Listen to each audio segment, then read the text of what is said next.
Sanibonani. Unebhonza lenza nje.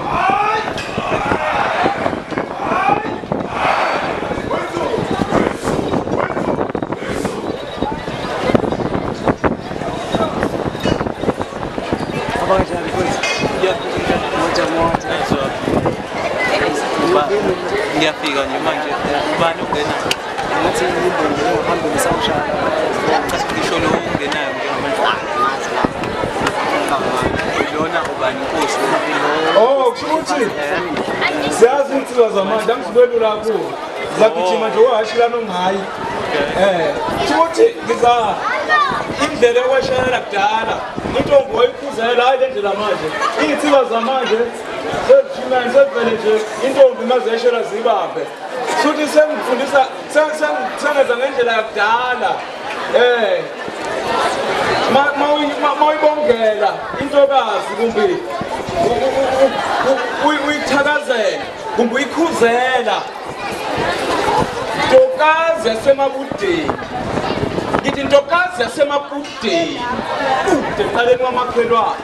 Ake ngidlulise unyalezo ongaphethe lutho esandleni kodwa uphethe uthando ngona phakathi enhliziyweni. Sibuthi umuntu udikidiki sibomondi yasomhlaba wena ogqoka isibhebhezana wena noqhekeza ongafuna ukusebenza lutho ekhaleni phana sentombe emhlophe engathi igeza ngoba isamanzi ekhona esibunjini nanakamamantwana nakamamama idali mayithululu mayifohla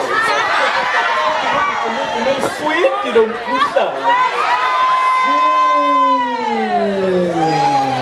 lomnyamondlela simhlophe nithuleni thina ukudle lehlangu zamathinti sitobe zomhlangi nithuleni isibone ngamagugu esizwe sikaphuza ngonomagele imbonge lokuhlona nekhona engikhuzeni intombi ingekafika esisokeni la ingcebo obuhle bakaZulu obuhle besizwe samanguni uvele bahleka usuthi obhalile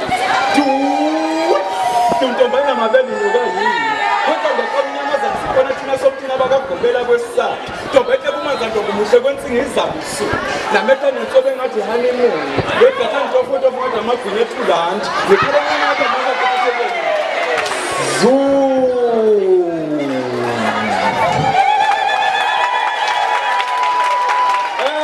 okwagcina mina-ke ngumfasiphathula singene endlini esinodaka ngiphuma le kumathathani kwathatha intombi ingekafika esokeni layo isigodo esincane kwentombi ifundela ukugqebheza wonke moskiphiza uphorishi makathazi ikobile ngenxa yokusola umbese abafazi bamadayina bayiginya bashana ngayo emhlani ungehlulekile insimi yakadayidayi dunthi wenumber 1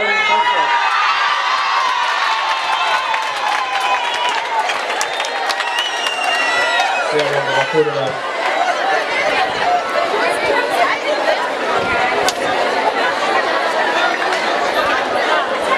That is it.